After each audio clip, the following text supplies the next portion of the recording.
Cette morale ne nous convient pas. La structure de base de la société, la famille, ne nous convient pas. La société, donc, ne nous convient pas non plus. Par conséquent, la seule position politique possible est une position révolutionnaire. Les populations à risque. Les populations à risque. Les populations à risque. Les populations à risque.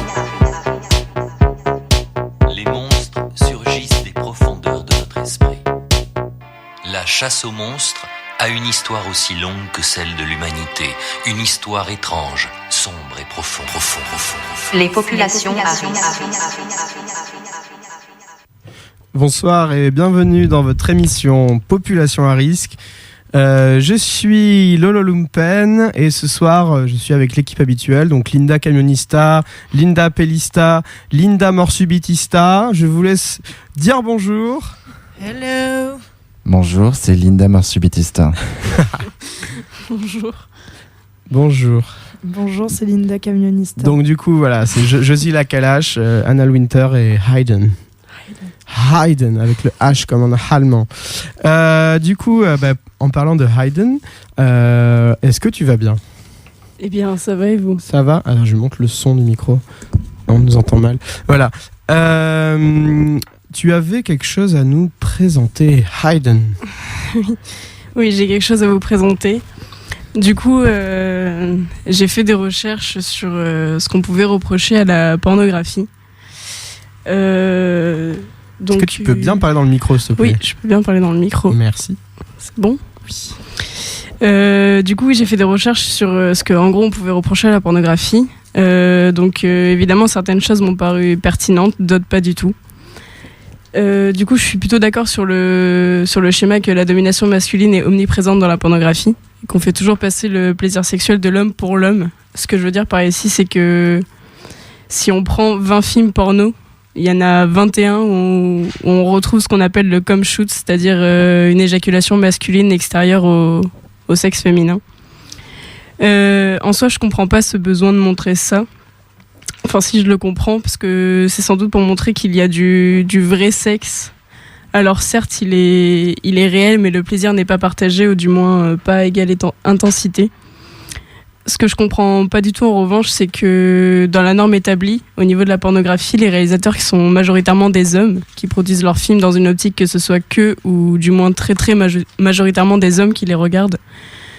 Donc je comprends pas l'intérêt que l'homme a à avoir uniquement ça, puisque après l'éjaculation masculine, très généralement le film est terminé. Ce que je veux dire, c'est que quand on regarde ça, donc autant se faire l'amour à soi-même, quoi. Parce que l'homme aurait vachement plus à apprendre en voyant un orgasme féminin. Et en fait, c'est ce schéma donc de domination masculine qui se reproduit dans la vraie vie. Et c'est super triste parce que, c'est super triste de voir qu'il y a des meufs qui n'ont jamais eu d'orgasme jusqu'à leurs 25, voire bien plus. Et là, je parle de moi, de mon expérience personnelle, où j'ai eu bon nombre de relations avec des meufs qui n'avaient jamais eu d'orgasme de leur vie. Et donc ça soulève vachement le tabou de la masturbation féminine, parce qu'il est vachement compliqué pour une meuf de se masturber devant un film qui ne montre pas son plaisir, ou du moins ce qu'il pourrait être. Et enfin, il y a ce mythe dans le porno qu'on baise pour de vrai, et que la manière dont on nous représente l'acte sexuel est vraie. Enfin, je sais pas pour vous, mais pour moi, c'est un mythe. Souvent, les hommes pensent ça en regardant du porno, ils essayent de reproduire ce qu'ils y voient. Or, le plaisir féminin est complètement oublié de ces derniers. Il faut donc pas prendre le porno dans un sens institutionnel, du moins pas tant qu'il sera représenté de cette manière. Bien sûr que le porno peut apporter des choses dans nos vies sexuelles, et heureusement, mais je dirais qu'il y a le bon et le mauvais porno. Et si je prends l'exemple de ces films où la fille fait mine de refuser l'acte, si c'est un jeu de rôle, qu'il est consenti par les deux, donc bien sûr je suis d'accord. Mais le problème, c'est que ce principe de jeu de rôle n'est pas explicité dans les films, ça reste super virtuel. Et que si un gamin voit ça, et en soi pas qu'un gamin, il va peut-être trouver ça excitant. Mais là où ça devient problématique, c'est que ce dernier va penser à cet aspect d'excitation, va essayer de reproduire ça pour son plaisir personnel. Du coup, on appelle ça du viol. Et c'est cet aspect qui me dégoûte vachement dans le porno actuel. C'est cet oubli du plaisir de la femme et cette culture du viol qu'on retrouve trop souvent. Et c'est dommage parce que le porno reste un très bon outil pour moi. Enfin, je veux dire, je vois rien de dramatique à l'existence de ce dernier, bien au contraire. Rien ne sert de blâmer si on n'aime pas ça. Perso, j'aime pas les films de super-héros américains et je suis pas en train de dire que tous ceux qui regardent ces films sont des super-héros refoulés. Donc quand une meuf dit qu'elle regarde du porno, elle devrait pas être dans l'angoisse de se faire insulter. Là où je suis pas d'accord, c'est quand on reproche à la pornographie de représenter des comportements dénués de sentiments et des personnes désensibilisées. La pornographie, elle est pas là pour représenter le sentiment amoureux. Pour ça, il faut regarder La vie d'Adèle. La pornographie, elle est là pour nous divertir, nous apprendre quand celle-ci est bien réalisée et surtout pour satisfaire un besoin sexuel. Le but de la pornographie, c'est de présenter des gens qui ont du plaisir sexuel. Après, chacun en fait ce qu'il veut à partir du moment où ça reste respectueux. Ensuite, quand on regarde le porno soi-disant destiné aux femmes, il représente lui aussi un schéma normatif. Je veux dire par là, on y retrouve de la douceur, de l'amour, de l'affection, de la tendresse, etc. C'est encore ce truc de la norme féminine qui dit qu'une meuf doit être douce, raffinée, etc. Mais qui dit qu'une meuf a pas envie de voir du bon porno bien trash. Et si elle fait ça, elle aura le plaisir d'y retrouver le schéma que j'ai décrit au-dessus. Et l'association douleur-plaisir, soumission-plaisir est souvent répétée dans la pornographie. Et c'est une bonne chose puisque c'est assez réaliste. Mais ce qui me dérange, c'est que c'est majoritairement tourné avec ce truc de la culture du viol. Et autre chose de dérangeant dans la reproduction de ça, c'est que la femme est invariablement représentée dans une position de soumission. L'homme est dans la position inverse. Et ça, c'est super faux et super lassant. Quand un mec se fait attacher dans un film de cul, on va toujours dire qu'il a pleinement choisi et qu'il peut quitter ça quand il veut. Alors que si on voit une meuf attachée, on va se dire que le mec l'a forcé à faire ça à faire ça et qu'il a raison car c'est lui qui domine. En gros, dans les deux cas, c'est toujours l'homme qui choisit sa position. Et ça aussi, c'est de la grosse connerie, mais ça bloque beaucoup d'échanges. Une meuf va plus souvent attendre que ça soit le mec qui lui propose de faire telle ou telle chose. Or, elle aussi, elle a des désirs ou des fantasmes, mais c'est encore super tabou d'être une meuf avec des fantasmes aujourd'hui. Et elle peut donc même pas vraiment satisfaire ce besoin dans la pornographie. Ce schéma de domination masculine est insupportable. Même si on prend simplement la jouissance dans la pornographie, on n'entendra jamais un homme et on entendra trop une meuf parce que c'est surfait. Ça reste une fiction, c'est-à-dire que l'homme ne fait pas de bruit alors qu'il peut jouir vraiment. Une meuf en fait trop alors que majoritairement elle ne jouit pas. Les rapports sexuels impliquent une certaine perte de contrôle et un abandon, et dans la pornographie hétérosexuelle du moins, seules les femmes semblent perdre le contrôle et s'abandonner à l'autre. Les modèles féminins se soumettent avec plaisir aux moindres demandes des hommes, même si la position est inconfortable ou si on les blesse. Elles en demandent toujours, elles exposent leurs parties génitales, elles crient et gémissent comme pour assurer l'homme de ses performances sexuelles. Les modèles masculins sont eux aussi le reflet de notre conception de l'homme. Viril, musclé, fort, puissant, capable de faire jouir toutes les femmes, d'avoir des érections sur commande, d'éjaculer un nombre de fois record. Les textes et les images pornographiques décrivent les rôles bien précis pour chacun des sexes. Et la pornographie est également reconnue pour être dégradante. Déterminer ce qui est dégradant dans une image demeure difficile. Qu'une femme soit à genoux devant un homme ou que la caméra montre seulement ses organes génitaux n'est pas en soi dégradant ou pornographique. À la limite, ces images prises de façon isolée pourraient même être qualifiées de sensuelles ou d'érotiques. Après tout, il s'agit de comportements possibles lors d'une relation sexuelle. Voilà. Yes. Du coup, moi je trouvais ça intéressant ce que tu viens de dire et la manière dont tu amorces ce sujet. Effectivement, moi aussi je ressens vachement ce truc dans la pornographie. Enfin, je pense qu'on ne dénonce rien. Enfin, je veux dire, ça on le sait trop, quoi, que c'est la pornographie est dans une espèce de représentation, est bien le témoin de la domination, du schéma de la domination masculine dans, je me perds dans mes mots. Mais bon, en tout cas, effectivement, il y a ce truc-là qui existe. Et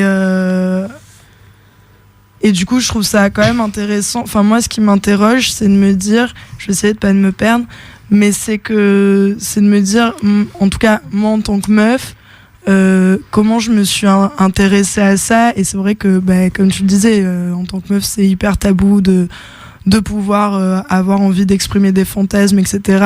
Et le fait même de regarder de la pornographie, c'est hyper tabou, ce qui est quand même beaucoup plus accepté, on va dire, chez des adolescents, voire chez des adultes mecs, mais voilà, c'est quelque chose qui est quand même beaucoup plus accepté, quoi. Et du coup, c'est vrai que moi, quand j'ai commencé à en regarder, j'avais l'impression un peu de faire un truc un peu, voilà, c'est un peu illicite, enfin pas illicite, mais je suis un peu une fofolle, quoi.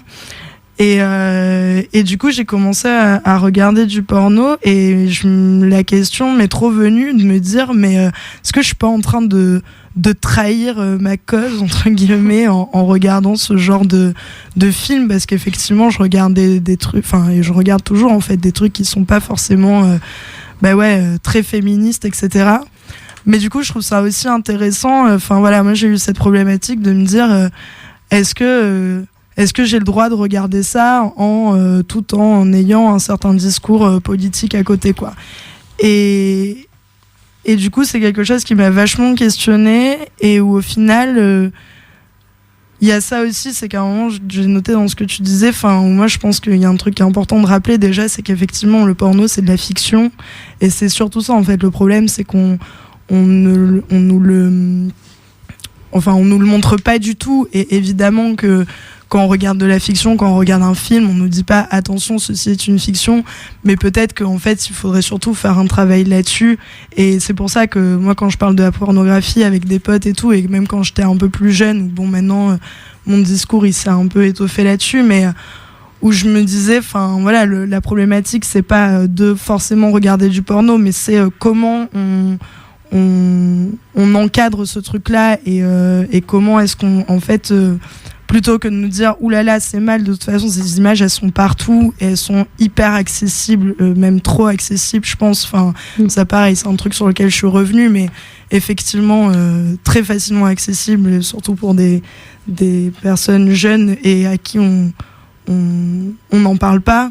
Et du coup moi je me dis est-ce qu'il serait pas intéressant de faire un travail là-dessus et d'arrêter d'avoir un discours moraliste sur c'est mal, c'est pas bien, ou au contraire comme si ce serait le truc le plus génial du monde. C'est comment on fait pour en parler et pour dire oui attention, en fait c'est de la fiction et ce que vous voyez c'est mis en scène et ce sont pas des rapports réalistes. Et du coup j'en reviens à ce truc où moi je me posais un peu cette question sur le regard que je posais, sur ma consommation on va dire pornographique, et en même temps sur le discours que je pouvais tenir à côté, où j'étais dans une espèce de grosse culpabilisation, etc. Parce que effectivement quand on a commencé à parler d'un certain porno féministe, mais en fait il y a ça aussi, c'est que moi je fais une différence entre le porno dit féministe et le porno pour les femmes, quoi. Et pendant un moment il y a eu un peu ce truc qui est apparu il existe du porno pour les femmes, etc. Mais c'est pas parce qu'on est une meuf en fait qu'on a forcément envie de voir effectivement des papillons et des fleurs bleues et des gens qui se disent je t'aime si on faisait l'amour, quoi. Par contre il y a une alternative à ça, c'est qu'il existe du porno féministe et trash comme on peut l'aimer.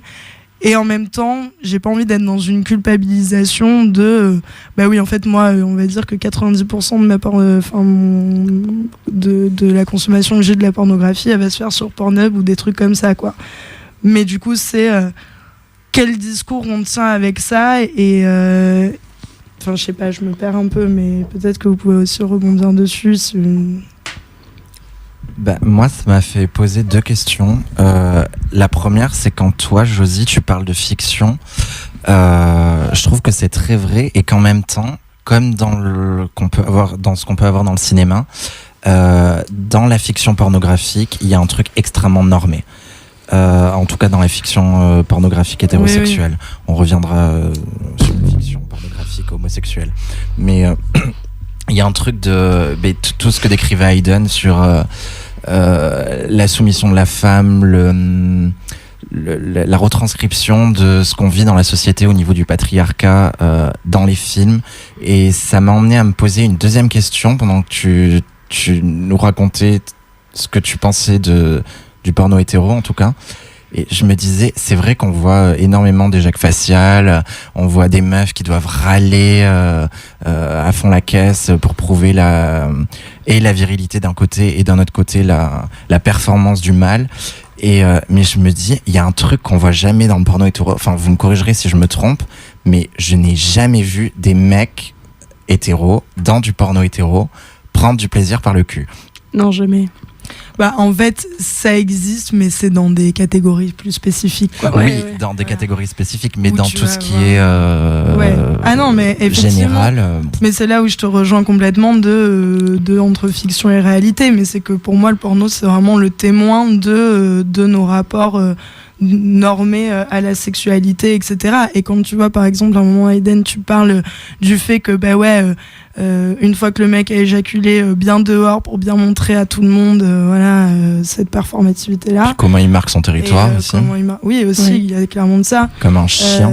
Mais qu'une fois que ça, effectivement, en fait, c'est toujours la scène de fin, mais c'est bien ce qui se passe aussi dans la vie privée, en fait. Bien sûr. C'est que, bon, alors du coup, ça se fait moins en extérieur, quoi, en général. Enfin, j'ai moins vécu ça. À part quand, justement, c'est des rapports beaucoup moins normés où il n'y a même pas forcément pénétration. Mais en général, on nous a appris ça. Et moi, enfin, il y a toujours eu ce truc de, bah, une fois que le mec il a fini, allez, bonne nuit, bisous les copains, on va dormir, et puis ça s'arrête là, quoi.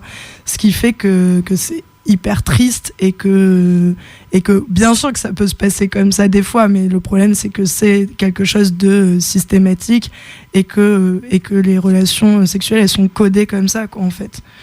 Et ouais.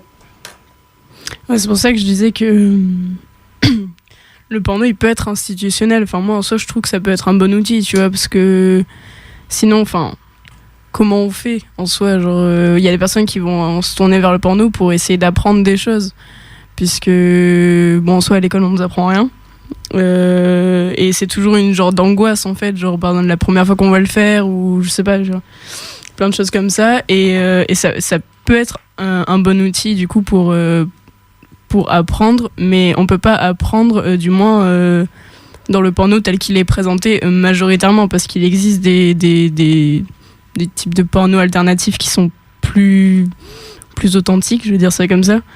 Mais en tout cas, dans la manière dont le porno est tourné là, on ne peut rien apprendre à part le fait que, une fois que le mec il a pris son pied, c'est terminé, et la meuf on s'en fout. En fait, on revient à un schéma super vieux où on ignore complètement en fait le plaisir de la meuf, quoi. Oui, mais la meuf est juste un outil pour arriver Ouais. à la jouissance du mec, effectivement. Et en plus, là, on parle de porno hétéro, mais c'est pareil. En fait, les pornos lesbiens, par exemple, qu'on peut avoir sur ce genre de site, etc., c'est vraiment une mise en scène. Bon, mais ça, pareil, j'apprends rien à personne. Du fantasme du mâle hétéro sur la sexualité lesbienne. Et ce qui me permet aussi de faire un rebond avec le truc que tu disais sur la vie d'Adèle, tu vois, où par exemple, on avait écouté une critique d'ailleurs. Oui, pardon. Où on avait écouté on avait une critique de Sam Boursier qui est sur SoundCloud, que vous pouvez retrouver sur la vie d'Adèle, et elle l'appelle la caméra bite pinceau. La caméra bite pinceau de Keshish. De Keshish, et qui pour moi questionne aussi ce truc-là de la pornographie, en fait, à quel moment il y a pornographie ou pas. Et par exemple, bon, moi je trouve que ce film est aussi un prétexte à faire du cul bonne morale, quoi, on va dire ça comme ça, enfin, à dire je suis pas allée sur... d'ailleurs, la vie d'Adèle, les scènes de la vie d'Adèle se retrouvent sur Pornhub actuellement, Oui, bien sûr. en tant que... oui, en fait, comment on objective le corps des meufs, ça c'est et pas que, en fait, hein, mais bon, en tout cas les meufs, c'est clair que leur place elle est hyper restreinte. Mais du coup, ce qui est cool, c'est que de tout ça, il y a quand même depuis maintenant, bien des années, quoi, du porno féministe qui se crée, et ça c'est vraiment cool de porno qui sont faits par des personnes autres que des mecs cis, quoi, hétéros. Et et qui justement offre de nouvelles manières de représenter la sexualité. Et après voilà, moi ce que je trouve dommage, enfin c'est pas dommage, c'est qu'en fait bah oui, parce que ces personnes ont besoin de bouffer aussi quoi, mais c'est que du coup effectivement c'est un peu moins accessible, enfin en tout cas pour ma part je trouve ça moins accessible que effectivement tout ce qui va être des sites comme Pornhub, etc. Parce que ça c'est un peu de la junk food du porno quoi, où Oui. on peut répondre à une demande tout de suite maintenant, gratuite et avec des scènes très courtes et efficaces quoi. Parce qu'il n'y a pas d'éducation au porno non plus. Enfin, moi, j'ai l'impression que dans la tête du mec hétéro, le porno a une visée essentiellement et uniquement masturbatoire. À la jouissance, enfin l'éjaculation plus précisément, et que ça dépasse jamais ce cadre-là. Donc on va vouloir y voir tout ce qu'on ne peut pas faire ou qu'on ne peut plus faire dans la société. On va exacerber tous ces sentiments-là, notamment les sentiments patriarcaux, notamment le sentiment de domination, de soumission, pas forcément consenti. Et on oublie complètement d'un côté que le porno c'est pas seulement pour se masturber, c'est en grande partie pour ça, mais c'est pas seulement, et que justement ce que tu disais sur je sais pas comment dire ça, les vertus éducatives du porno, c'est que déjà ça peut donner plein d'idées. Enfin, tu peux voir des trucs du genre ça c'est un peu marrant comme position, ou je sais pas, ou dans ce cadre-là ça peut être un peu marrant de faire l'amour ou de baiser même. Enfin, d'un autre côté ça peut avoir une vertu éducative aussi sur la prévention, de se dire là ils mettent une capote, ils s'arrêtent en plein milieu de leur truc pour mettre ils sont en train de mettre une digue dentaire pour faire ça, et ça peut être intéressant là-dessus aussi.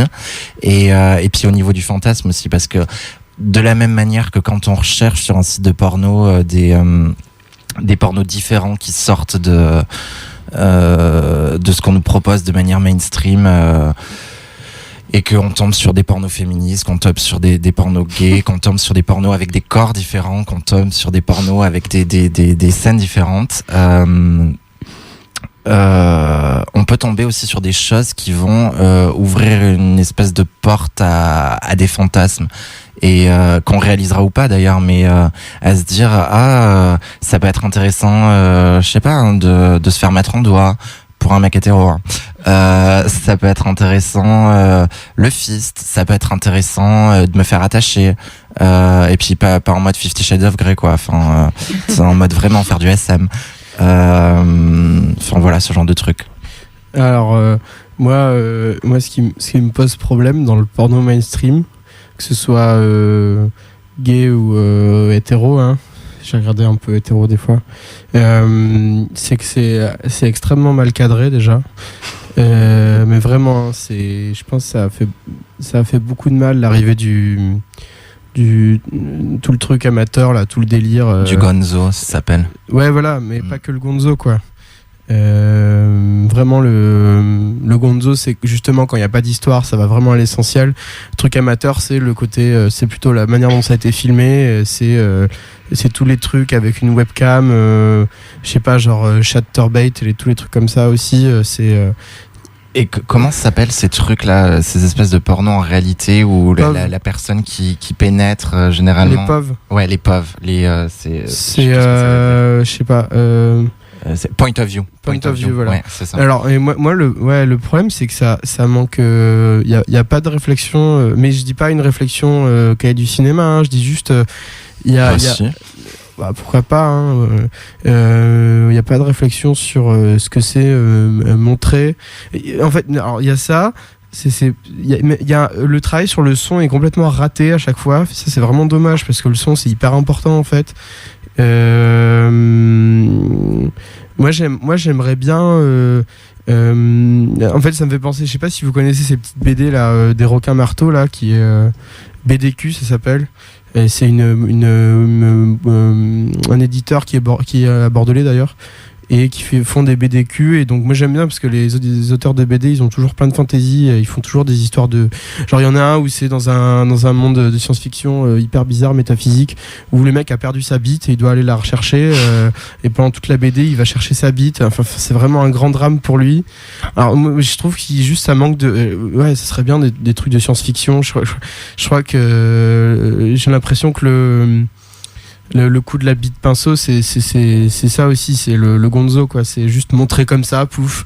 C'est montré comme si c'était la réalité. Il n'y a aucun travail sur les fantasmes, mais autre que juste me faire sucer, enculer, je sais pas quoi. Il y a aucun travail sur ça. Et ouais, c'est dommage, quoi. Il y a tellement de trucs possibles, quoi. Imaginez Elastic Man, quoi, un porno avec Elastic Man, quoi. Enfin, ça serait énorme, quoi. Enfin, moi je regarderais ça, quoi.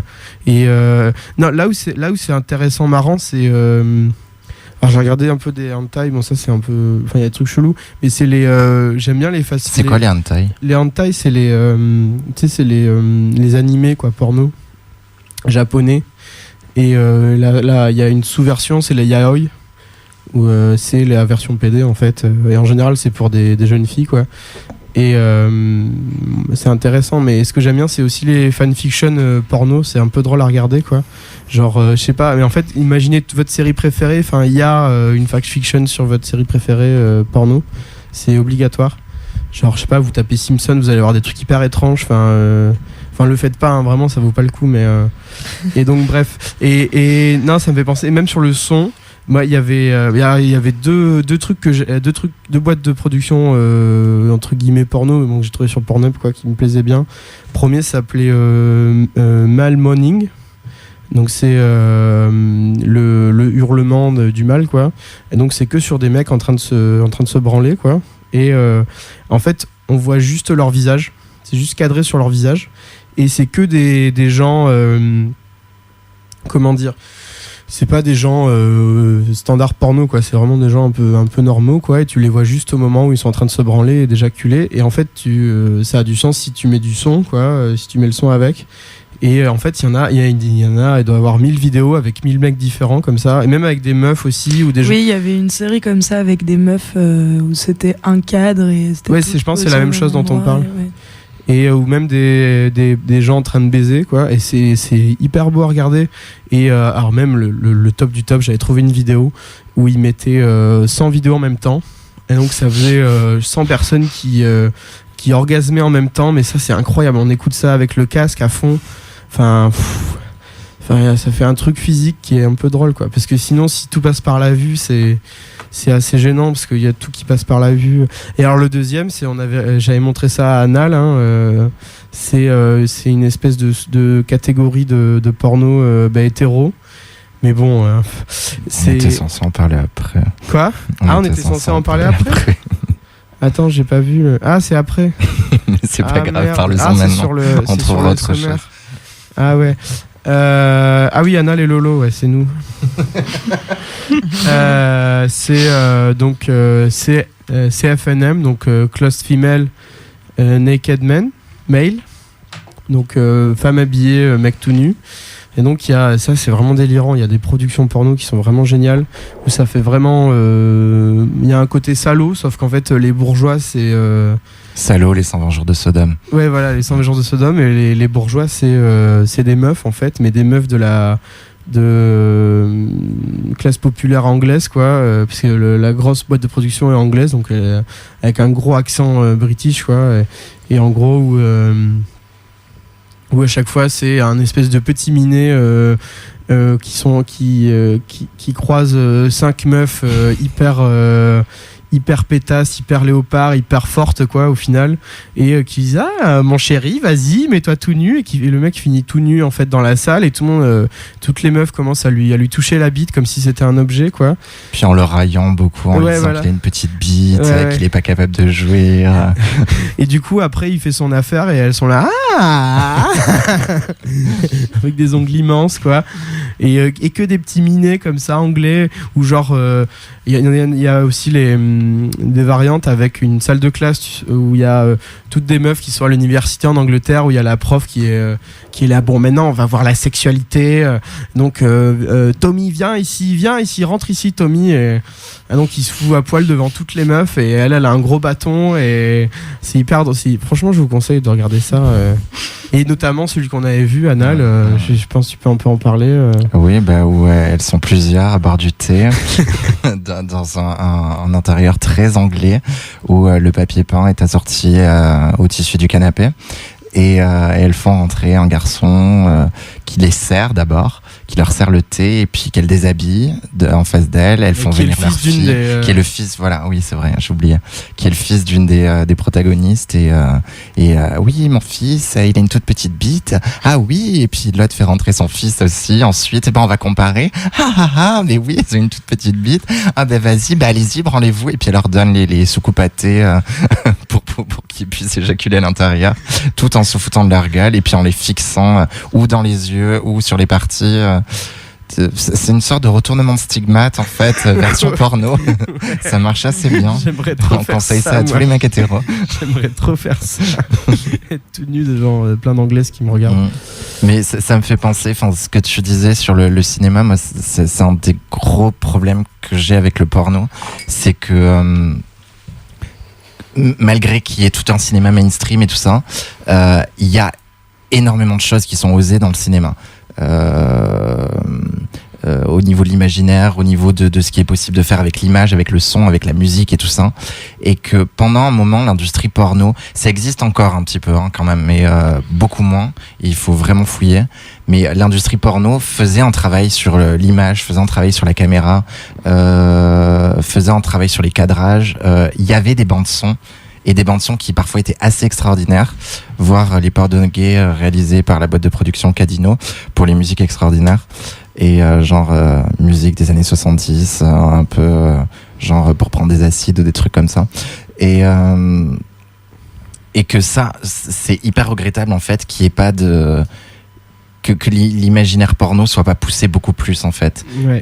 qu'on puisse pas s'accoupler avec des monstres, qu'il n'y ait pas de choses avec des animaux sans que ce soit forcément réel, mais l'animé par exemple ça permet un champ mais quasiment illimité, et ouais, c'est vraiment triste. Mais même, ce qui est drôle, c'est de voir le premier porno qui a été légalisé aux États-Unis, c'était Deep Throat, donc gorge profonde. Et du coup, il est très connu pour ça. Et en gros, je trouve l'histoire. Bon, après, on pourra dire que c'est très au point de vue de mec, mais je trouve qu'il y avait une histoire drôle. C'était juste que une meuf qui se rend compte qu'elle a le clitoris au fond de la gorge. Et qui va voir le médecin, et il faisait toute une série de blagues là-dessus. Alors c'est très masculin et tout ça, mais il y avait tout un truc où justement ils avaient envie de créer des histoires et des trucs comme ça, faire des blagues et beaucoup d'humour quoi. Là il n'y a pas d'humour dans le porno. Voilà. Alors qu'il y a de l'humour dans le sexe normalement. Oui. Oui. Chose qu'on a tendance à oublier. Bon,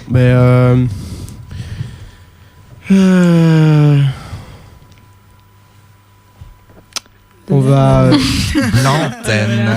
quoi on va s'écouter. On peut faire des bruits d'orgasme avant la musique Ouais, si vous allez-y. voulez. Non. Je recule.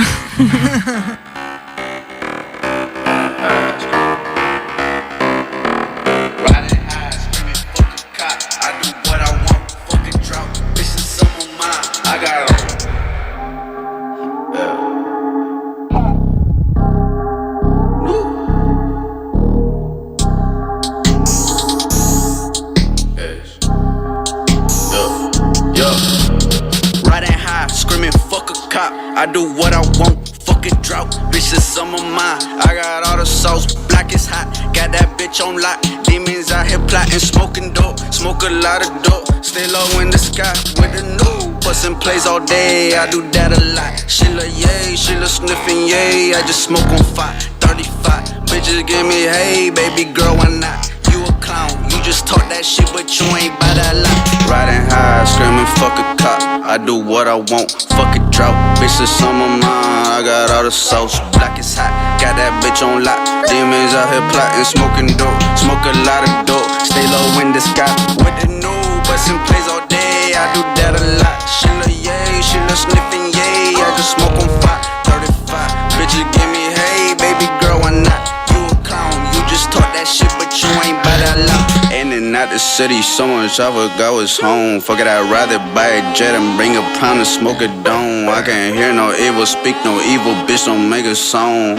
$1 million conversations when I pick my phone. 35 blunts and bottle bitches, baby, let me in my zone. Used to pop that need for breakfast, now I wake up kinda dull. Back to back, I gotta go, I gotta get on the road. Fucking your bitch on the low, serving the witch of the load. I got my niggas on froze, like riding high, screaming fuck a cop. I do what I want, fuck it drought. This is some of mine, I got all the sauce, block is hot. Got that bitch on lock, demons out here plotting, smoking dope. Smoke a lot of dope, stay low in the sky with a new. Bustin' plays all day, I do that a lot. Sheila yay, Sheila sniffing yay, I just smoke on fire. 35 bitches give me hey, baby girl, why not? You a clown, you just talk that shit, but you ain't bout a lot. In Endo while I'm Endo in Miami, A-Flow. I don't really always keep a motherfucking Cliffo. I've been counting up the bands, in love with De Niro. Took a trip to ice my neck, the diamonds hit like Rambo. Smoking Endo while I'm Endo in Miami, A-Flow. I don't really always keep a motherfucking clip ho. I've been getting all the bands in love with De Niro. Took a trip to ice my neck, my diamonds hit like Rambo. My diamonds hit like Rambo. My diamonds hit like Rambo. No.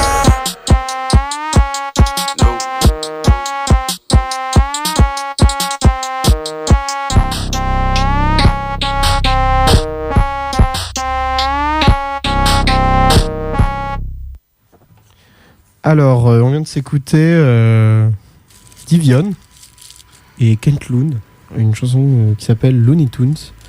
C'était bien. Du coup, Josie, tu voulais nous parler. Alors, il y a Femme Fontaine écrit sur mon programme, c'est assez mystérieux, donc dis-nous en plus, s'il te plaît.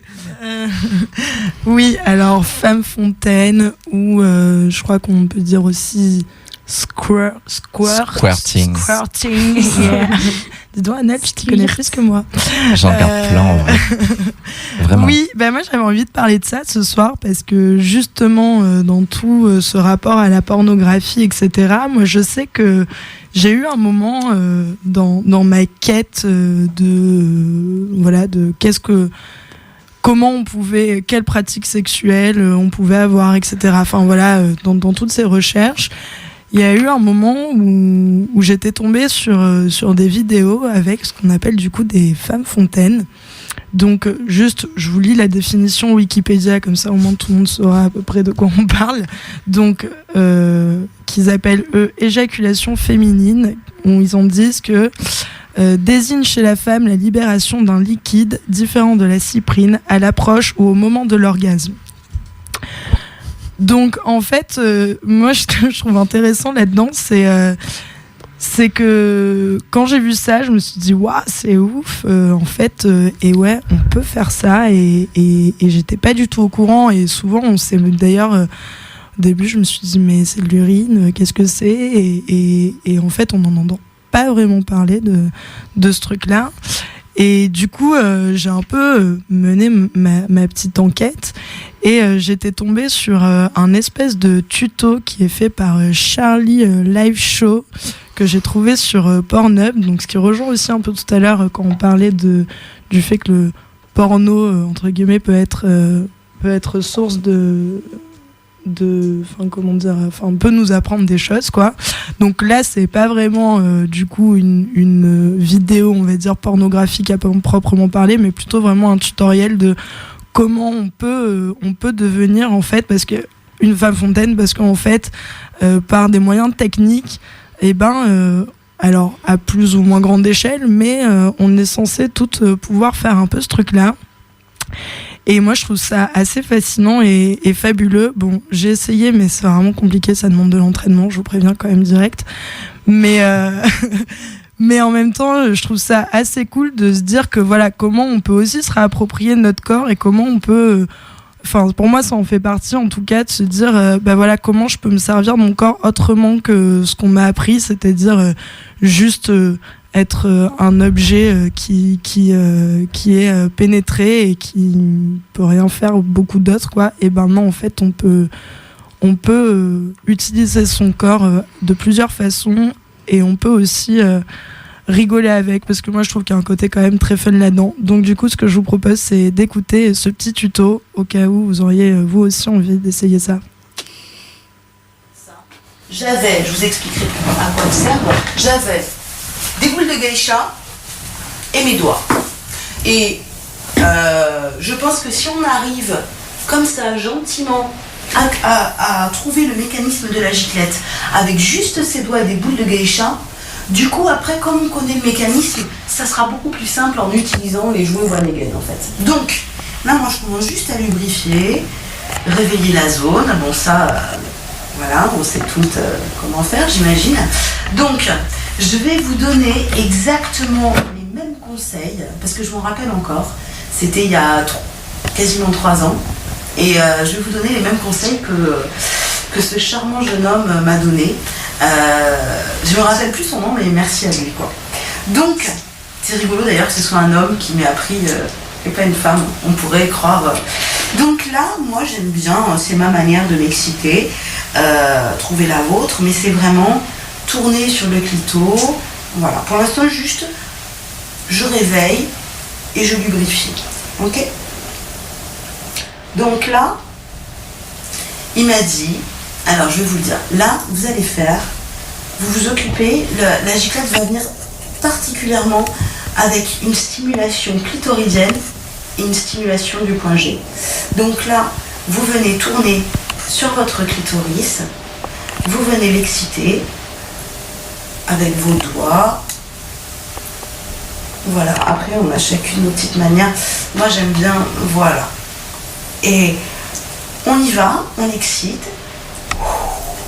En plus, l'avantage du clitoris, c'est pour ça que c'est sympa aussi, les préliminaires, quand on est à deux, que ce soit un cuni ou de se caresser en regardant l'autre, ou d'être caressé, c'est que l'avantage du clitoris, c'est que il y a la petite tête qu'on voit là, mais le clitoris a 2 racines profondes qui viennent enserrer, en fait, ça fait 2 racines comme ça, qui du coup encerclent toute la zone génitale, et du coup qui viennent réveiller un peu tout le monde et toutes les terminaisons nerveuses, en fait.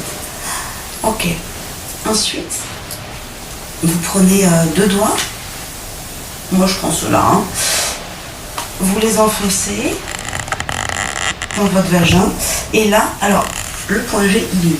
Là, j'enfonce, et hop. Je te vois pas. Ah, pardon. Donc mon vagin, j'enfonce dans mon vagin, et hop, je recourbe, et je viens jouer comme ça, vous voyez ? Et là, vous allez trouver la zone. Vous sentirez d'ailleurs au toucher, elle est légèrement... c'est pas la même matière que l'entrée du vagin, en fait. C'est légèrement strié, en fait. Alors, cette petite zone, son conseil, c'était... Alors, avec un doigt au départ, vous mettez juste un doigt, et vous venez faire des ronds, tout doucement, sur cette zone. Voilà. Vous faites des ronds. Alors, vous mettez un doigt, vous mettez 2 doigts, c'est comme vous préférez, mais on fait des ronds à l'intérieur. Ensuite, vous venez, appuyer dessus. Donc vraiment, vous faites vraiment le crochet pour appuyer sur la zone. Ok ?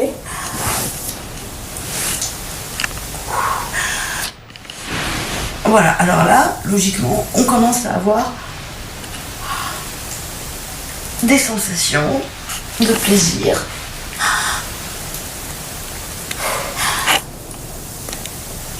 Ok, vous accélérez. Ok, vous refaites des ronds. Tout doucement. Toujours sur la même zone. Alors moi des fois je galère un peu à faire des ronds avec les 2, donc je sors un doigt et je fais les ronds. Voilà, on vient bien faire un rond sur toute cette zone. Vous remettez les 2 doigts ou un seul et vous appuyez. Vous faites le crochet un peu rapidement. Vous sortez et vous venez branler votre clitoris.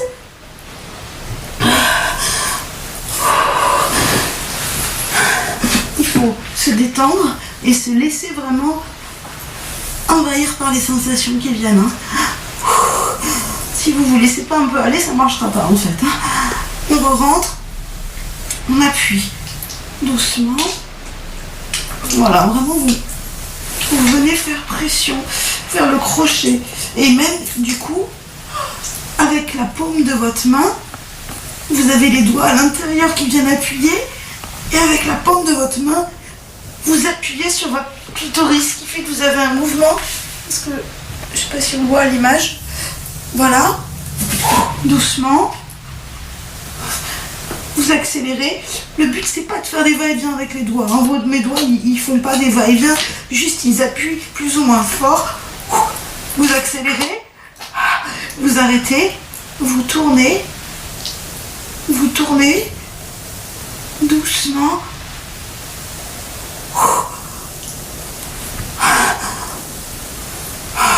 Vous tournez.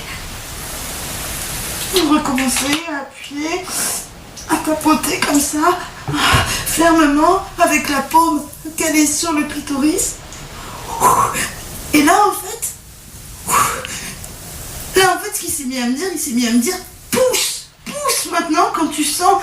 Alors, je fais une petite pause. Il s'est mis à me dire, quand tu sens que tu vas jouir, parce qu'il faut quand même jouir en fait, quand tu sens que tu vas jouir, tu pousses aussi fort que tu peux. Donc au début j'étais là, puis j'avais plein de plaisir, je sentais, voilà, t'es là comme ça et tout, puis il me disait pousse, alors j'étais là, je poussais, je disais mais je pousse, mais il y a rien. Et il a eu une idée de génie pour m'aider à comprendre le mécanisme. Donc, les boules de geisha. Vous mettez vos boules de geisha. Hop. Une.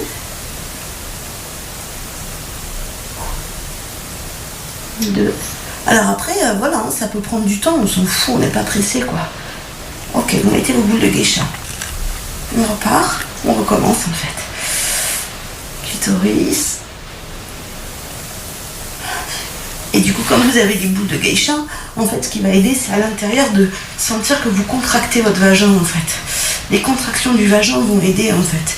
Parce que d'ailleurs, au moment de l'orgasme, le principe souvent de l'orgasme, après on le sent pas, moi j'ai jamais analysé, mais j'avais lu ça, c'est qu'au moment de l'orgasme, il y a des contractions spontanées du vagin qui se contractent, en fait. Et là, alors vous faites un peu de place. Voilà, vous poussez les boules de geisha. Et pareil, on reprend. Vous venez appuyer. Alors, ce qui m'avait fait faire vraiment, c'était une alternance entre appuyer vite, fort, tapoter, voilà. Comme si on me donnait des petits coups sur le point G. Et là, alors c'est un peu plus galère avec les boules. Vous venez tourner.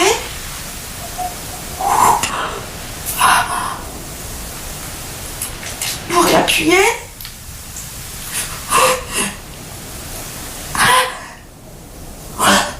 Et quand vous sentez,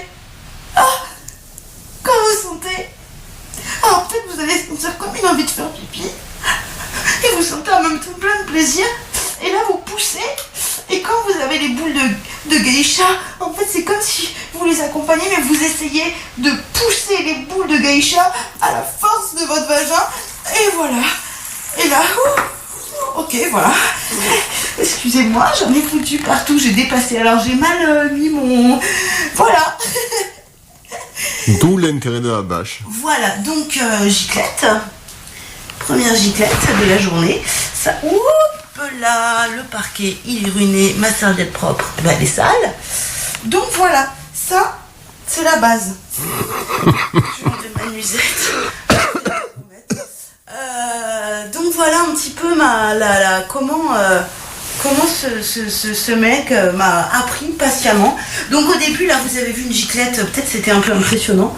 Au début j'étais trop fière quoi. Je pousse comme ça les boules de... Et puis après moi je m'entraînais chez moi. Je suis une dingue en fait. Il y a des trucs, moi tant que j'y arrive pas, je suis un peu, c'est comme bouger les oreilles ou siffler avec les doigts, pareil. J'ai passé 2 mois à m'entraîner à siffler avec mes doigts dans ma bouche quoi. Je vais pas vous le faire, je vais vous péter les oreilles. Mais donc, alors par contre, voilà. Après la giclette, ce qui est particulier, c'est que autant la cyprine, donc les glandes de Bartholdi, ça va tout lubrifier, autant là il y a un mélange. Bah c'est de l'eau. Voilà, du coup il y a un espèce de mélange. Alors pourtant, je crois que ça vient pas du vagin, mais l'intérieur, tu vois, il est comme l'eau. Alors non, l'intérieur il y a lubrification. Non, ouais. Mais à l'entrée des lèvres, c'est sec.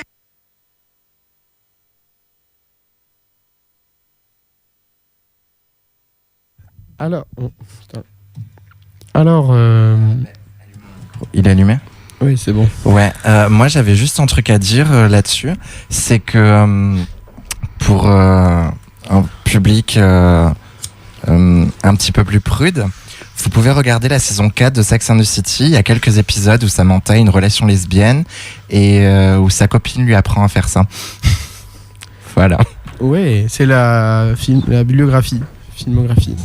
Des commentaires Josie ?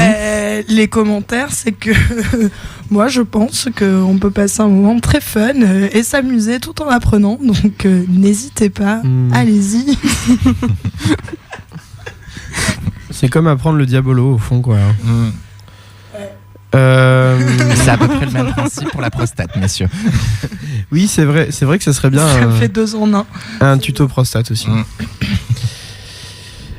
Alors, pour passer à la rubrique suivante, sur le porno, toujours, hein, on est toujours sur le... Je sais pas si vous avez bien compris.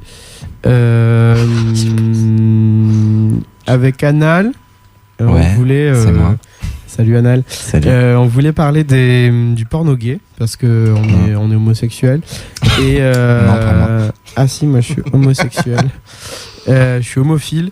Et des fantasmes. Voilà, je t'en prie, Anal, commence. Ouais, moi je voulais juste en parler en tant que comment dire, je sais pas si on peut dire pornophile, Concerné. comme cinéphile. Non, pas concerné, pas encore. Du moins, j'ai pas encore tenté une carrière, mais en tant que consommateur, j'aime pas le terme consommateur pour le porno en fait. Pornophile, c'est bien. C'est pas mal. Ouais. Tu peux dire d'ailleurs que tu es un consommateur particulier, Anal, Oui. parce que tu ne te branles pas en général devant les Mais pornos. non, alors ça très très rarement ça Voilà. m'excite, oui, il faut dire. Oui. Mais parce que je trouve qu'il y a un truc très redondant dans le porno PD. Très souvent, il y a un espèce de menu qui est respecté. En gros, c'est on s'emballe, on se touche un peu, on se branle, on se suce, on fait un 69, on se prend en missionnaire, en levrette, on finit en facial et c'est terminé. Voilà. Et pour les Et grands c'est à peu consommateurs près de la même, sexe, les PD consomment les corps de cette manière-là très souvent aussi, malheureusement. Donc on s'ennuie beaucoup. Et c'est pas très fantasmagorique. Et du coup, oui, moi, ce que j'ai remarqué, et ce que j'aime bien regarder sur les sites de porno, notamment, c'est les statistiques de qu'est-ce qui est le plus regardé, les Personne vidéos ne les fait plus ça. regardées. Si, moi, si. En vrai, je crois que c'est ça qui m'excite le plus. et on se rend compte, en fait, qu'actuellement, il y a 3 grosses catégories chez les gays qui sont très, très regardées. Il y a ce qu'on appelle les twinks. Alors les twinks, c'est des jeunes garçons imberbes, sans barbe, sans poils, Comme le moi. corps très bien dessiné, très Adonis, comme Lolo. Ensuite, il y a les beers. Alors, c'est un certain type de beers, parce que les beers, ça rentre il y a plusieurs catégories à l'intérieur des beers. Mais les beers, en gros, c'est les mecs forts qui ont du poil et de la barbe et qui ont une certaine image de la virilité tout en étant pédés. Et là, c'est une catégorie de beers. Je sais pas comment on pourrait l'appeler. C'est musclé, quoi. Enfin, c'est des mecs qui sont extrêmement musclés, avec le poil qui est très bien élagué pour bien mettre en valeur tous les muscles, etc. La barbe qui est bien taillée chez le barbier, etc. Et alors, ça, c'est nouveau fantasme ultime, c'est les racisés.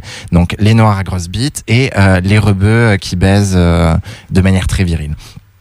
Et je me suis rendu compte, en voyant ça, et après peut-être que je me trompe en faisant l'analogie, mais que il y avait un truc qu'on retrouvait après sur les rencontres qu'on pouvait faire, notamment sur les sites de rencontres, qui étaient et sur les applis, qui étaient utilisés de manière miroir au fantasme qu'on pouvait vivre en se masturbant ou en regardant du porno gay. Et donc on cherche du twink, on cherche du beers musclé, machin, et on cherche du racisé, actif et viril. Enfin, je sais pas ce que t'en penses, Lolo. Mais Moi, j'en pense que déjà, je voudrais dire que la catégorie beers a été complètement subvertie Souillé. Qui était quand même, c'est quand même très très joli à la base. C'est vraiment l'idée du nounours poilu, gros. Et en fait, c'est peut-être le seul personnage sexuel PD qui accepte des gens vieux en fait. Ouais,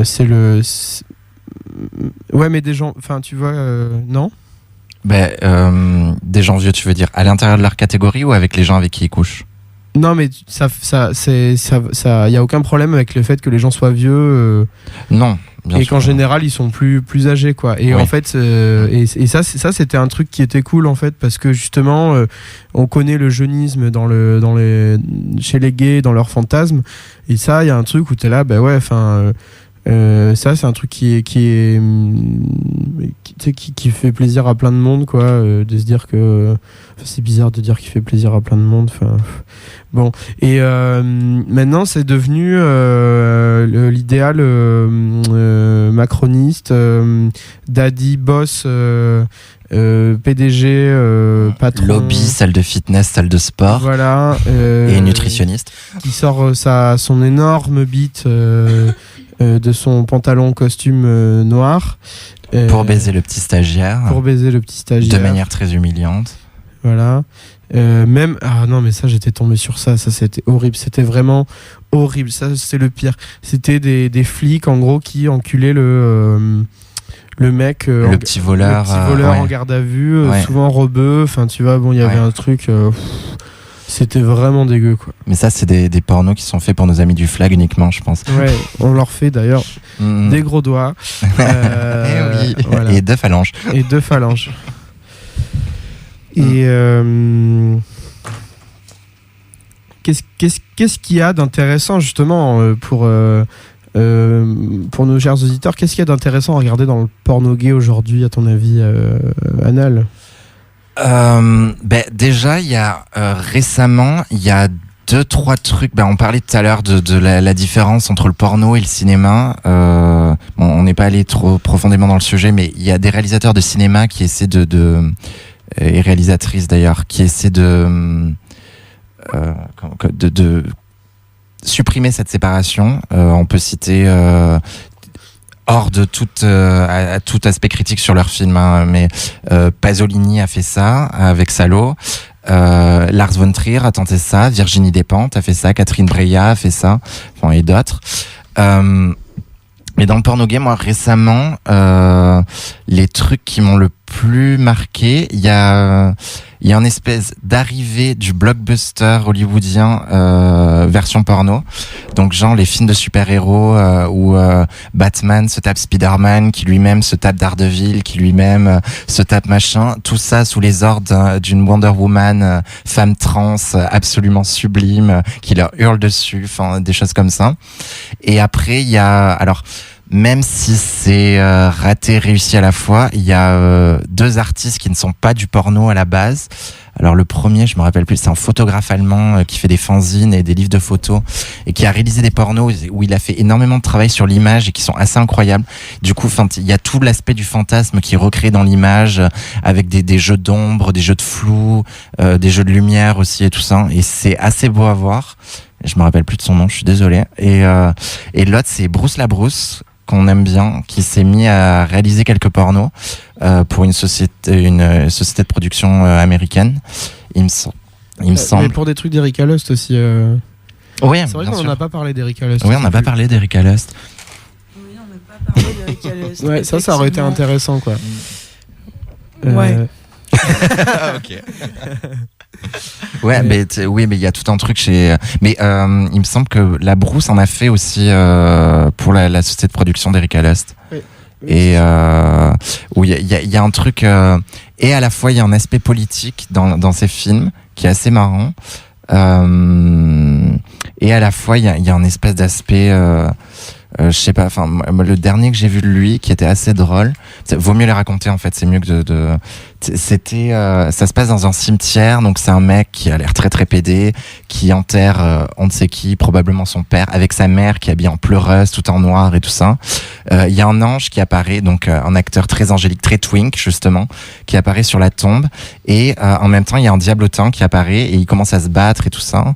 Au milieu de ça, dans le cimetière, il y a une des grandes stars du porno gay qui est en train de lire La Société du spectacle de Guy Debord. il va ensuite se faire sucer par le diable et se faire mettre par le diable, il me semble, dans une crypte. Puis le diable va subvertir l'ange et va finir par avoir une baise endiablée avec l'ange qui en perd quasiment ses ailes et tout ça. Et il y a toute une représentation comme ça qui est hyper drôle en fait. Enfin, et à la fin on a l'impression de voir une comédie. À la fin on est excité. Il y a un truc qui se passe et trop bizarre. Enfin, et c'est un peu cool. Et on aimerait plus que ce soit comme ça le porno en fait. Ouais. Et il y a même un autre site qui est presque un hub porno en soi tellement c'est utilisé pour ça. C'est Tumblr. C'est vrai qu'on n'y pense pas, mais c'est assez drôle. Tumblr c'est un site de partage de photos. Mais sachant qu'ils n'avaient pas du tout les mêmes politiques que peuvent avoir la plupart des gros trucs américains hyper conservateurs, genre YouTube, etc. Il y a une espèce de flopée de sites où il y a... Et là, c'est assez drôle parce que finalement, à l'ère où on peut regarder plein de vidéos, il y a quand même plein de gens qui regardent juste des photos, et même des photos érotiques. Moi, je discutais même avec des mecs hétéros qui m'ont dit moi c'est Tumblr. Et il y a tout un truc sur les fétiches et sur la recherche de belles images aussi. Et ça c'est assez drôle. Il y a vraiment toutes les sous-catégories possibles. Et des gens qui tiennent ça depuis des années. C'est assez drôle à explorer justement pour ça. Ouais, mais ça fait penser un peu à des comme des carnets de, je sais plus comment on appelle ça, mais comme ce qu'ils font en pré-production des films, des espèces de carnets d'inspiration. Sketchbook. Ouais. Où ils mettent plein d'images justement de paysages machin. Enfin moi Tumblr ça me fait penser à ça. C'est comme un porno mais déstructuré en fait de toutes les inspirations et toutes les inspirations mis bout à bout. On a un espace de fantasme en fait avec une image mise en scène de cette manière-là avec tel grain en noir et blanc et puis juste après il y a un paysage et on s'imagine cette image-là dans ce paysage-là. Enfin il y a tout un cheminement comme ça qui est hyper cool en fait. Ouais. Ouais, donc c'est... Didier Lestrade a un Tumblr très intéressant d'ailleurs. Ah oui. D'accord. Ouais, justement, ça serait ça peut-être pour pas suivre le programme parce qu'on fait n'importe quoi, mais ça serait pas mal de justement. C'est quoi le porno féministe qu'il y a eu quoi? C'est quoi et en quoi est-ce que vous trouvez ça intéressant et je sais qu'il y a eu, enfin, je sais plus, c'est toi qui m'avais fait lire Josie un livre sur ça. Ouais. Ouais. Vas-y. Non, mais qu'est-ce que tu peux en dire? Notamment, je sais qu'il y a plein de copines qui regardent beaucoup Erika Lust. Oui, moi, de ce que j'en connais, en tout cas, le porno féministe, il y en a et grave et il y en a des hyper intéressants. Mais c'est en fait ce que je parlais tout à l'heure de la différence entre déjà porno féministe et porno dit pour meufs. Où des fois les gens ont tendance à confondre les deux quoi, mais ce qui est hyper différent, qui est un porno d'un côté, celui féministe qui est vraiment un porno fait ou par des meufs ou en tout cas ce que je disais tout à l'heure par d'autres personnes que comme d'habitude des mecs cis hétéros voilà qui ont certaines représentations et qui du coup là où c'est intéressant en plus que dans la représentation qui est proposée qui déjà dézingue les normes, etc. et n'est plus dans une objectisation des meufs, etc. Propose des productions qui sont beaucoup plus intéressantes et politiquement intéressantes, quoi. Où on n'est pas sur de la grosse industrie, où on est juste là pour faire du business, mais en fait, il y a tout un travail qui fait autour. Et le porno dit pour meuf, où là c'est vraiment comment on plaque toujours cette idée que les meufs seraient dans le désir de choses fleurs bleues, romantisme, avec du sentiment ou en tout cas pas du tout de violence, etc. Donc déjà il y a cette grosse différence là et Et après, du coup, dans la production de porno féministe, bah ouais, il y a des meufs. Bon, alors, par exemple, effectivement, comme Erika Lust, où moi, j'avoue que les quelques trucs que j'ai pu voir, justement, ne m'ont pas forcément intéressée parce que je trouve qu'il y a vraiment ce côté scénarisé, mais qui est, qui manque de, je sais pas, qui est un peu, je trouve, lisse et qui limite des fois rentre dans ce côté un peu sentimental, etc., que je trouve pas forcément intéressant. Mais après, il y a eu des meufs comme mais j'avais déjà parlé un peu l'année dernière de, par exemple, Émilie Jouvet, qui a réalisé un film porno. Je crois que c'était d'ailleurs même le premier film porno en France queer, appelé comme ça. Il y a des meufs comme Candida Royal aux États-Unis. Là, les noms m'échappent, mais il y en a Ovidie. Il y a Ovidie, par exemple, c'est hyper intéressant comme cas, parce que c'est une meuf qui a commencé dans le mainstream, qui après est allée dans le porno plus féministe, mais en même temps qui est aussi toujours un peu entre ces deux trucs-là, et qui a aussi écrit, etc. Et ouais, elle a une position hyper intéressante là-dessus, parce qu'une fois j'avais lu une interview où elle disait, par exemple, oui, moi on m'a toujours pris un peu pour l'intellectuelle du porno, quoi, où à chaque fois j'étais la meuf qui avait fait des études, etc. Enfin, à l'époque, en tout cas, elle a commencé, il y avait beaucoup moins cette force féministe pro-sexe, etc., qui existait en France. Et en même temps, c'est un truc qui lui allait pas du tout, et où du coup elle a toujours un peu aussi entre ces deux trucs. Moi, je sais que plus que des réalisatrices qui pourraient m'intéresser dans le porno féministe, c'est surtout en fait des actrices que j'aurais plus tendance à suivre, comme par exemple il y a Judy Minks aussi, dont j'avais déjà parlé, qui pour moi pareil est une actrice qui aussi en tout cas qui a débuté dans le mainstream, qui maintenant est beaucoup plus dans le porno féministe, et ce qui est trop intéressant, c'est que c'est des actrices qui parlent de ça, quoi, et qu'on peut entendre. Enfin, c'est pas juste, elles font pas juste leur taf en mode on fait nos scènes et puis basta, quoi. Il y a vraiment un discours qui va avec. Et d'autres actrices comme ça, je suis désolée, là tous les noms m'échappent, j'ai pas préparé. Moi, je trouve ça cool de kiffer des actrices. Enfin, il y a un truc pornophile, quoi. Enfin, comme on peut faire dans le cinéma, de regarder, je sais pas, moi, je sais que Josie, par exemple, a regardé toute la filmographie d'Isabelle Huppert. Et c'est pareil, je t'imagine trop faire comme avec Isabelle Huppert, tu vois, regarder toute la filmographie de Judy Minks, parce que. Sauf que je vais pas demander à ma maman d'aller me voir. Oui, bien sûr, mais parce que c'est un autre rapport aussi et tout ça. Mais par contre, moi, il y a un truc avec lequel dont on n'a pas trop parlé, j'ai l'impression, c'est le rapport au corps qu'il y a justement dans le porno féministe et dans certains pornos queer. Il y a tout un rapport au corps qui n'est pas le corps normé par le porno, donc à savoir le corps de la meuf aux gros seins refaits, aux lèvres pulpeuses, avec les ongles de 3 km de long, bien manucurés, et puis les cheveux bien lisses, et puis en face le mec, et puis qu'on retrouve dans le porno gay d'ailleurs, avec les tablettes de chocolat, les pecs bien dessinés, la bite bien droite, machin, et tout ça, et on trouve plein de corps différents en fait, et du coup ça ouvre à aussi énormément de fantasmes sur tous les autres corps.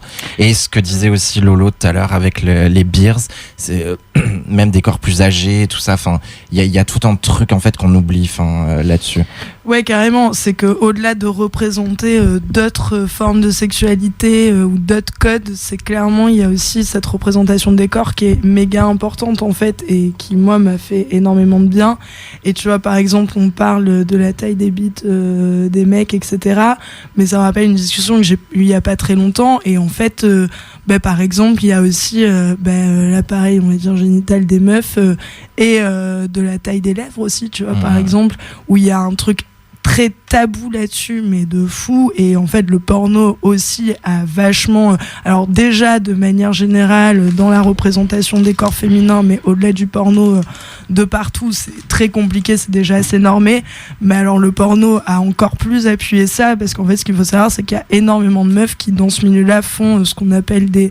alors, je sais plus comment c'est le terme exact, mais en tout cas, qui font de la chirurgie esthétique pour se faire...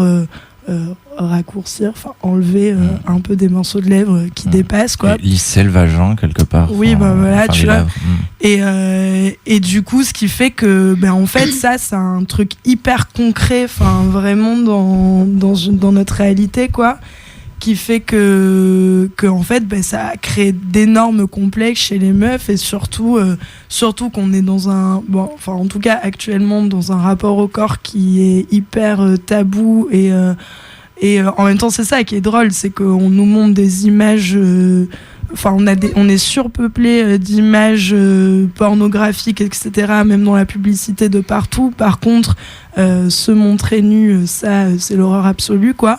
Et ce qui fait qu'il y a beaucoup de meufs, en fait, qui sont énormément complexées par leur chatte, en fait. Et ça amène à des complexes qui vont au-delà de juste se dire « Ah, c'est moche » ou quoi. C'est que ça peut empêcher une certaine sexualité, ça peut... voilà, ça, c'est des choses des témoignages aussi de copines, etc.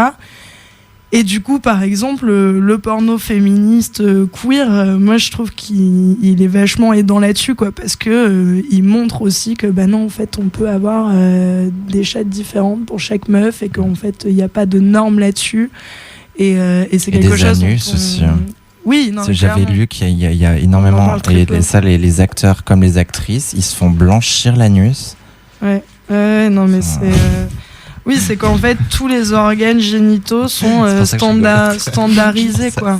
Ouais. C'est assez et ouf. puis les corps, il y a un truc hyper hygiéniste, moi je trouve, avec la norme qu'il y a sur les corps porno mainstream, en tout cas, il faut que ce soit comme ça, il faut que l'épilation soit de telle manière, la barbe de telle manière, les poils de chatte de telle manière. Ouais, et le rapport au liquide et tout aussi, tu vois, parce que le sperme, on en voit de partout, il n'y a aucun problème, mais par contre, il faut pas transpirer. Une meuf, la cyprine, on sait pas ce que c'est. Tout ça, c'est vraiment, il y a ou alors, effectivement, on va avoir du liquide, mais c'est fait de manière hyper fétichiste, mais pas dans le bon sens du terme, quoi. C'est-à-dire que ça va être, je sais pas comment dire, mais c'est un peu le truc de récompense. Moi j'ai l'impression que c'est le truc de récompense dont parlait Hayden tout à l'heure. Il y a un truc de, s'il y a du liquide, tu vois, chez une meuf, le mec est récompensé pour sa performance, quoi. Oui, c'est souvent montré de cette manière-là, j'ai l'impression, dans par le exemple, hétéro. Ouais, carrément. Mais tout à l'heure, quand je parlais de ce qu'on appelle du coup les femmes fontaines, le squirting, moi je trouve ça hyper cool de pouvoir s'en servir soi-même, s'amuser avec ça, parce que je trouve que c'est hyper important de se réapproprier son corps et de se dire en fait qu'on peut l'utiliser nous aussi, que ça s'arrête pas à ce qu'on nous a imposé dans notre manière de l'utiliser. Mais par contre, c'est clair que dans le porno, dans les scènes hétéros, les meufs qui squirtent, quoi, ça va être un espèce de gros challenge du coup, tout va être centré là-dessus, et du coup, ça donne des vidéos où t'as des meufs qui squirtent, je sais pas, 10 fois, mais jusqu'à un espèce d'épuisement qui, des fois, est vraiment malaisant aussi, quoi. Et du coup, le porno féministe queer, moi, je trouve que c'est là où il réussit, en tout cas, c'est comment on nous montre autre chose et on nous décomplexe, et en même temps on a autre chose que juste de la performance. Et deuxièmement, et je crois que ça c'est aussi le truc qui pour moi est hyper important, c'est comment on produit du porno, et qu'on peut aussi produire ça de manière je sais pas, en tout cas de manière différente, qui respecte en fait les gens qui travaillent dans ce truc là, quoi. Merci Josie. De rien. Non mais merci vraiment. Et non, parce que j'ai remarqué, j'ai appris que souvent ils mettaient alors déjà les éjaculations c'est très mal filmé aussi, parce que souvent on voit pas le visage, et en fait ils filment juste l'éjaculation, et après c'est hyper drôle quand on le remarque. Enfin, c'est assez facile, quoi. Il faut pas avoir fait une allée en cinéma, quoique. Mais après, ils filment le visage où ils sont là. C'est hyper ridicule. Et souvent, en fait, ils cachent des petits tuyaux sous leurs mains, qui après va éjecter du liquide qui ressemble à du sperme pour qu'ils aient leur fameuse éjaculation déluge, quoi. Enfin, vraiment embarquer toutes les espèces d'animaux, et enfin voilà, c'est un peu impressionnant. D'ailleurs, en fait, ce qui serait drôle, c'est en fait, il faudrait qu'ils aillent à fond dans le côté grotesque, qu'ils balancent des litres et des litres de sperme, et que les meufs aient des seins absolument énormes, elles peuvent plus passer les portes. Là, ça serait du porno marrant, quoi. Du porno qui assume, quoi. Mais bon, hein, ils ont pas de fantaisie. Du coup, ouais, voilà. Je sais pas, j'avais envie de dire ça parce que c'est moi qui présente. On va écouter une dernière chanson parce que je vous aime.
Anal. Oui, Anal continue le feuilleton L'écu énergumène, tiré de 3 milliards de pervers, la grande encyclopédie des homosexualités, aux éditions Acracy. Donc on en était au point 2, qui commence avec une citation de Saint Paul. « Il serait bon pour l'homme de ne pas toucher la femme. » Nous autres PD, nous avons des choses à dire, et nous les avons dites à ceux qui se défendent de leur homosexualité. Mais il y a aussi des choses à dire à ceux qui se glorifient de leur homosexualité si particulière et irremplaçable, et ce ne sont pas les mêmes choses. Une queue ramenant toujours la merde dans le cul, et à force de déposer son foutre dans la merde, ou d'emmerder la queue qui nous quitte, nous sommes bien les boules puantes du jeu social.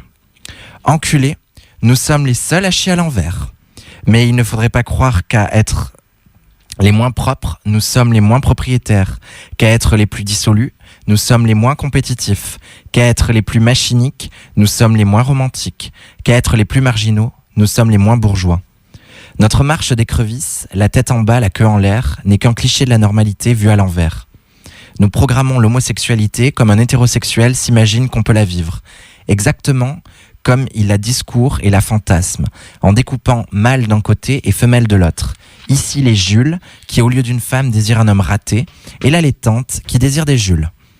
Aussi longtemps que les PD affecteront de parler d'eux au féminin et de se rencontrer en demandant « Quelle heure est-elle ?» ils fortifieront le sexisme. Un chauffeur de taxi se retourne vers 2 petites folles qui papotent derrière lui et excédé, il leur lance « J'ai horreur des bonnes femmes !» Miracle, on lui a fait avouer sa vérité de phallocrate. Mais tout rentre dans les rails dès que les folles lui répondent « Alors on peut s'arranger ? Il y a un grand lit à la maison. » Les petits garçons qu'on n'a pas obligés à être mâles n'ont aucune peur à jouer au conditionnel dans la cour de récréation. Moi, je serais une fille. Mais adulte, on ne se délivre pas de l'obsession de la femme en feignant d'en être une. Je regrette parfois de ne pas assez laisser vivre la femme qui est en moi. En jouant la folle, j'ai l'impression que je mettrai à jour seulement des masques masculins de la femme. Rendre la dérision plus dérisoire et la honte plus honteuse, jusqu'à en faire un spectacle, même si ça tient de l'exorcisme, utile. C'est faire comme les bourgeois qui se maquillent en gris, ou comme les gauchistes qui se maquillent en rouge. Il y a de la femme en moi. Pourquoi est-ce que j'en remettrai ? Entre l'homme et la femme que je suis, j'aimerais plutôt m'y perdre, comme je m'y perds quand je me branle. Fouetteur, fouetté, ligoteur, ligoté, enculeur, enculé, je ne sais plus. Ma masturbation est une balance à 2 plateaux qui devient folle. Oui, nous copions les rapports normaux, soit en occupant la place du sujet, soit en occupant la place de l'objet, mais nous les copions de toute façon. L'homosexuel d'aujourd'hui n'est pas le lieu d'un désir polyvoque.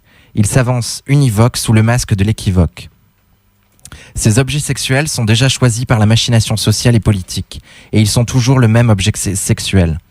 Selon le cas, plus faible ou plus fort que lui, plus âgé ou plus jeune que lui, plus amoureux de lui qu'il ne l'est de l'autre, ou bien l'inverse, plutôt bourgeois ou plutôt prolo, primitif ou intellectualisé, surmâle ou sous-mâle, noir ou blanc, arabe ou viking, enculeur ou enculé, et ainsi de suite.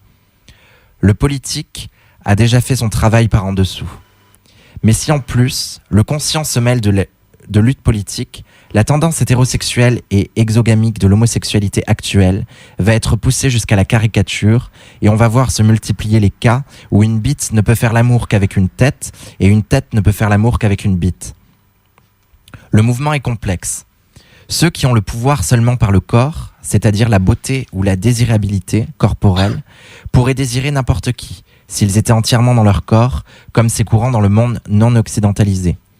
Mais en Occident, le plus souvent, le fait de n'avoir qu'un pouvoir corporel apporte une frustration. Alors, les corps désirables rêvent d'un autre pouvoir que celui du corps, et leur désir se tourne vers ceux qui ont le pouvoir de la parole. Cette relation est difficile, elle leur fait peur parfois, et il leur arrive de se l'interdire de crainte de se faire marquer. Mais c'est bien là leur cybernétique profonde. De même, ceux qui ont le pouvoir par la parole, sans avoir perdu le pouvoir par le corps, pourraient désirer n'importe qui. Mais l'Occident a imprimé en nous une telle dichotomie entre le corps et la parole que le fait d'avoir le pouvoir par la parole introduit tôt ou tard le soupçon d'avoir perdu la désirabilité du corps. Alors les corps de parole s'interdisent de faire l'amour avec leurs pareils, parole contre parole, dans le corps à corps, car ils ont trop peur d'abdiquer dans la lutte leur pouvoir de parole. Et leur désir se retourne vers ceux qui n'ont que le pouvoir du corps et dont ils peuvent marquer le corps de leur parole, ou de leur parole mise en mutisme, ou encore par le phallus, de qui ils peuvent se faire couper la parole. Ces corps de parole ne peuvent pas parler en faisant l'amour. Et même, ils ferment les yeux, pour jouir dans le noir, comme le font 4 Françaises sur 5 si l'on en croit le rapport Simon. L'homosexualité crispée des contestataires consiste aujourd'hui à faire l'amour avec quelqu'un qui a le même sexe, bien sûr, mais surtout pas un langage ou un silence jumeau, c'est-à-dire la même origine ou la même histoire, et pour tout dire, la même filiation. Elle fuit la ressemblance d'esprit et il lui devient nécessaire de se fabriquer des objets sexuels qui soient d'une autre race, d'une autre culture de classe, d'une autre intellectualité ou plus simplement d'un autre âge. Des objets sexuels qui ne doivent pas lui correspondre par la pensée et dont il sera a priori le plus difficile possible de partager la vie. C'est une forme de l'interdit de l'inceste fraternel. Quand on dit que toute activité sociale correspond à la sublimation d'intérêts homosexuels dans un but d'utilité publique, il ne faut pas oublier d'ajouter que cela s'applique aussi au PD, aussi comique qu'en soient les conséquences. On joue au rugby, à la guerre, à la libre concurrence capitaliste, au militantisme, mais ceux qui jouent ensemble à l'homosexualité révolutionnaire, surtout ne riez pas. Ils se gardent aussi soigneusement que les hommes à femmes de baiser entre eux, entre camarades, entre amis. Ce n'est pas comme il faut. Il ne faut pas mélanger les torchons et les serviettes. L'interdit de l'inceste fraternel est latent dans l'homosexualité. Il y devient impérial dès qu'il y a militantisme ou contre-militantisme. Cette homosexualité-là, notre normativité désirante politique de caste, a achevé d'en faire une exogamie entre frères. Et c'est dédié à tous les hétéropétasses du militantisme. Ouh. Entre 2 verres d'eau, Xavier Ridon, 29 ans, raconte son arrivée il y a quelques années dans cette station atypique, farouchement anticapitaliste, anti-pub et désireuse de créer du lien social. Je voulais faire une petite dédicace à Xavier Ridon parce que je viens de voir qu'il y avait un article dans Télérama sur la clé des ondes. On te fait des gros bisous, Xavier. Bisous, Xavier. Bisous. Alors, on passe à Agenda. Et puis basta. Donc, qu'est-ce qui va se passer cette semaine, Jean-Paul II est mort, toujours. Demain, 21h au Mocaillou, ce n'est pas un restaurant. 91 Cours de la Marne. C'est Cours de la Marne. Il y a une diffusion de Bruno, un film de Sacha Baron Cohen. Venez, ça va être drôle, on va rigoler. Mais ça va être aussi intéressant. Vendredi 26 à 20h, Place Mocaillou, il y a un concert de Conan Domur Kakli. Puis rendez-vous à j'entends chuchoter là. Puis rendez-vous à 22h30 au Mocaillou pour danser sur Central Caribbean, groupe de Cumbia Kaleidoscope. Moi j'adore la cumbia. Donc, moi aussi j'adore. J'y serai. Samedi 27, local ouvert à 9h pour petit-déj brunch. J'adore les brunchs aussi. C'est pour participer à la gentrification du quartier. Voilà, c'est ça. Puis l'après-midi, un tournoi de baby. Je crois que tu as oublié foot, Anal. J'ai recopié ce qu'il avait marqué sur l'événement. Voilà, donc un tournoi de baby. On shoot des bébés. Que le local va fermer à 16h. Et des projections à la cave. Pas de bébé, hein. Alors dimanche 28, parce que c'est tout le week-end, 12h tournoi de coinche, tenue libre, bonne connaissance des règles, donc je ne viendrai pas. 17... Mais je t'expliquerai, Lolo. Ah merci Josie. 17h, voyage vers le futur. Le voyage auquel on vous invite, c'est celui de vous raconter ce qui, ces 10 dernières années, a marqué l'histoire et dont nous aurions aimé nous ressaisir, ce qui, en tout cas, nous a marqué autant que l'époque nous semble-t-il. Donc, je crois que ça va être une sorte d'état des lieux de la lutte et les moyens de penser, les manières de s'organiser collectivement. Donc je pense que ça va être très intéressant. Moi j'y serai pour signer les autographes. Et l'émission touche à sa fin avec ses blagues. Ah là là. On vous fait des... Lolo vient de nous faire une Julien Lepers. Voilà. Et on vous fait des gros bisous partout. Bon visionnage de porno. Moi je vous fais des gros Pensez à nous la prochaine fois. Pensez à nos voix. Et puis pour... Et ne retenez que 2 mots, squirting et prostate. Et 2 phalanges. Voilà. Allez, gros bisous. On se quitte sur de la musique qui n'a aucun rapport.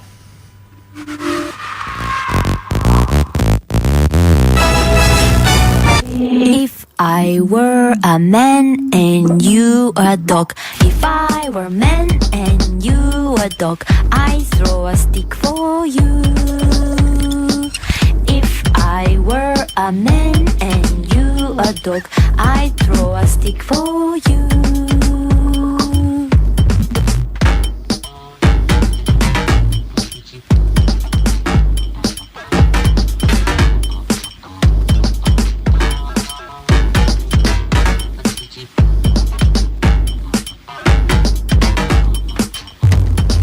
If I were a dog and you a man, I'd throw a fit for you. If I were a dog and you a man, I'd throw a fit for you. Oh, oh, oh, oh, oh, oh, oh. Potato chip, patata pata, patata pata. Oh, oh, oh, oh, oh, oh, oh. Potato chip, patata pata, patata pata.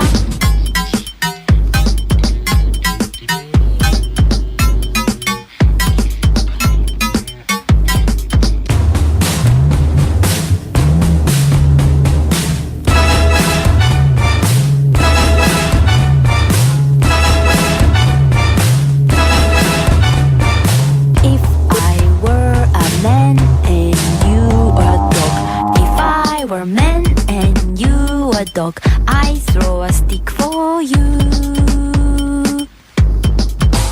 Oh, oh, oh, oh, oh, oh, oh. Potato chip, patata pata, patata pata.